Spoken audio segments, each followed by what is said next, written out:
All right, Shalom Akim, all praises, honor, glory goes to Yahweh, Bahashem Yahushai, Bahashem Rakakwadash. Double honors to my apostles and elders of Great Millstone, and peace and blessings to you fellow Akim out there pushing His word and truth and in sincerity. Okay, so I'm in transit, and the Spirit jumped on me. I just want to do a quick lesson, and this lesson is centered around, doing the work. And you always hear brothers talk about doing the work, and the scriptures speak excessively about laboring, and the labor that the scriptures talk about is not labor as going to work, but the labor that it speaks of is it speaks as laboring in this ministry. What's the word ministry? You hear the word ministry a lot. The word ministry goes to the word minister, which means to serve. So ultimately, when you are laboring or serving, all right, or when you're laboring, you're actually serving. Who are you serving? You're serving the elect.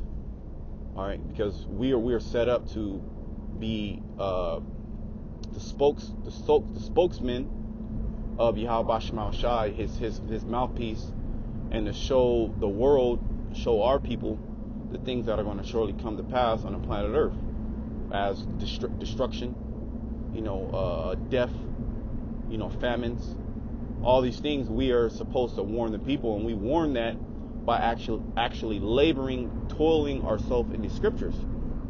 So I have this chapter, Luke 14.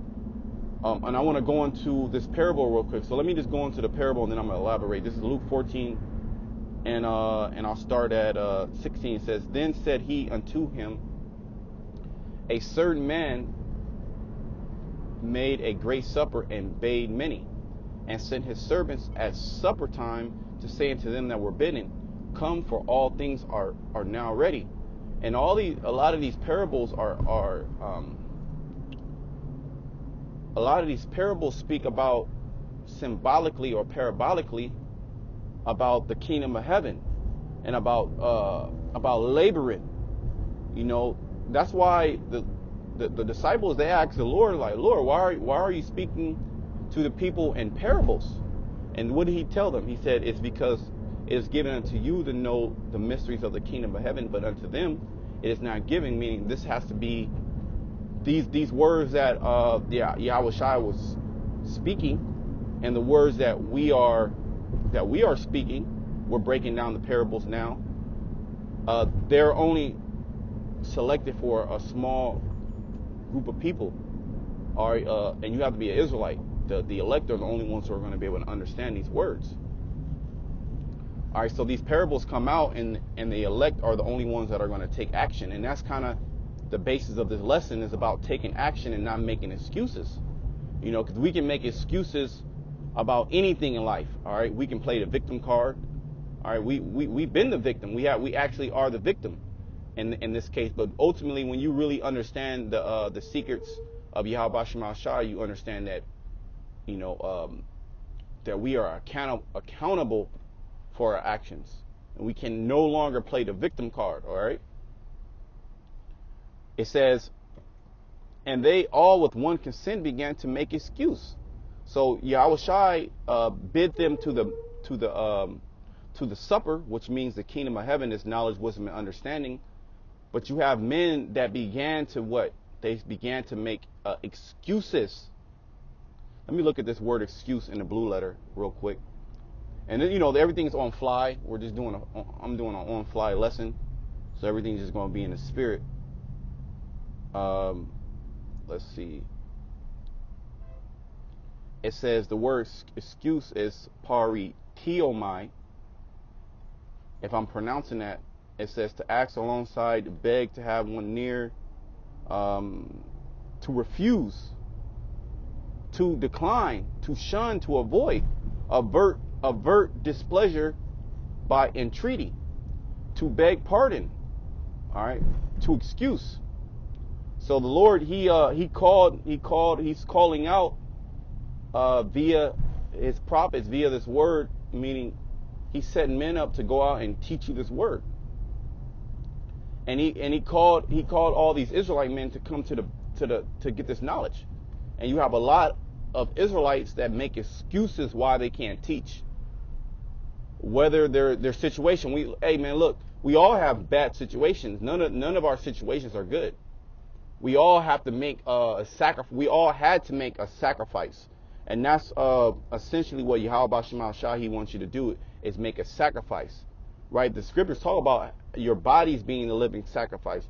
No longer are we sacrificing on the altar with goat's blood and turtle doves, and we're doing we're killing animals for sacrifice. But what are we doing now? We're killing or mortifying our members. We're using our body as a sacrifice. That's what the Most High He wants. He doesn't take pleasure in bullocks. All right, He doesn't take pleasure in sacrificing on the altar turtle doves. All right, and sheep and lambs. It says, and they all with one consent began to make excuse. The first said unto him, I have bought a piece of ground. I must needs go and see it. I pray thee, have me excuse. Another said, I have brought 5 yoke of oxen. I go to prove them. I pray thee, have me excuse.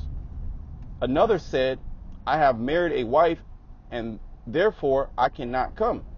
So all these men, they all had a different excuse why, when the Lord called them to wake them up to this knowledge, they had an excuse why they couldn't do the work. And you have many men that have excuses, and in the world they have a saying: excuses are like assholes. Everybody has one, and that's true. You can actually concoct an excuse for anything, and a lot of times, if you want to get emotional, those excuses could be very valuable. Or I'll say that those excuses can be validated. Or you can be validated in the reason why you can't do certain things. But you know what? When it comes to this truth, you have no validation. You actually have to do it or you don't do it. Ultimately, the Lord, He's going to, if you are called into this ministry, you're going to do the work. Okay? And He's not going to allow you, or He's not going to justify your excuses, but He's going to force you. Okay? So you don't want to... You don't want to, get on the bad side of the Lord, because it talks about the servant who knew the Lord's, who knew the manner of the Lord and what the Lord wanted, and he was disobedient. Let me continue. It says, so that servant came and showed his Lord these things. Then the master of the house, being angry, said to a servant, go quickly into the streets and the lanes of the city, and bring in hither the poor, and the maimed, and the halt, and the blind. And the servant said, Lord, it is done as thou hast commanded, and yet there is room. And the Lord said unto the servant, go out into the highways and the hedges, and compel them to come in, that my house may be filled. So you are called into this work to compel other Israelite men to come into this work. To do what? To also teach also. Okay? It says, for I say unto you that none of those men which were bidden shall taste of my supper. The supper is enter into rest, is the kingdom of heaven. So instead of you finding pleasure in this world, or you cast off this world, you cast off the comfortable feeling of being under, being comfortable in this world, pleasing the flesh. And what do? You subjugate yourself to the will of the Lord. And if you don't do that, all right, the Most High, He's going to deal with you. He's going to actually put you to death. And that's a very serious mindset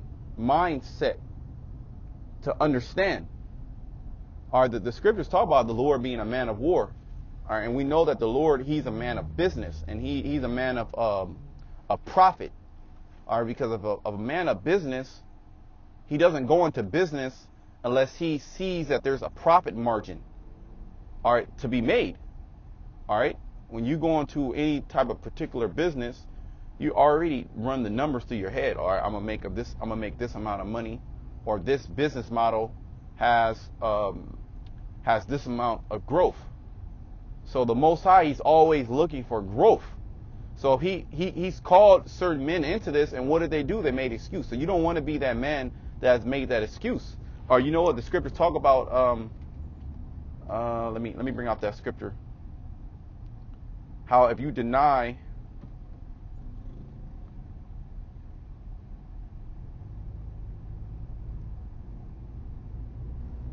about how if you deny the Lord before men, he's going to deny you. And that's ultimately essentially what you're doing when you actually have this knowledge. Because once this knowledge hits you, you have a responsibility to push. And that's what it's about, man. It's about you giving up your life. Because Yahweh Shai, he did the same thing. And the Lord, he had mercy upon us to be able to, for us to even be saved. All right, we're supposed to be casted off as a people. All right, and you have to understand that. Let me bring out this scripture. Give me a moment. Yep. This is Matthew 10:32. Whosoever therefore shall confess me before men, him will I confess also before my Father which is in heaven. And did not Yahweh Shai, he had a prayer. He said, I pray for them, I pray not for the world. So we have the number two in power praying for us, praying for us to be protected in this in this hellhole, or in this captivity. So if you don't confess Yahweh Shai before men, he's not going to confess you before his Father. Okay? It says, but whosoever shall deny me before men. And so when you know about this word and you don't teach the word, what happens? That's basically you denying Yahweh Shai. It says, him will I also deny before my Father which is in heaven. You see? So you don't want to be denied. You don't want to be denied of the Father, because you had an excuse why you couldn't do something, man. And you know what? Jake has a spirit of excuses. That's Israel. That's Israel, man. You know, and that's something that you have to break out of. That's a demon. All right, because that's a demon, because that demon wants you to feel comfortable. That demon wants you to please the flesh. And of course, this truth is a burden. Okay, this truth is an actual burden. But that's a burden that you have to bear. And the scriptures talk about the Lord not forgetting that labor of love, that you show towards his saints by ministering, and do ministering, meaning you're serving, you know. So, you know, I mean, I can go on with more scriptures, but, you know, I just wanted to get that point across. I pray that you brothers were edified with this lesson. You know, it's time to get to work, man. You don't want to make those excuses, because Yahweh himself is not going to hear you. Okay, he's not going to hear those excuses. That's not what he's trying to hear. He's actually either you do what he tells you to do, or you suffer the consequences, and that's essentially what it is. So until then, I want to say shalom to the elect.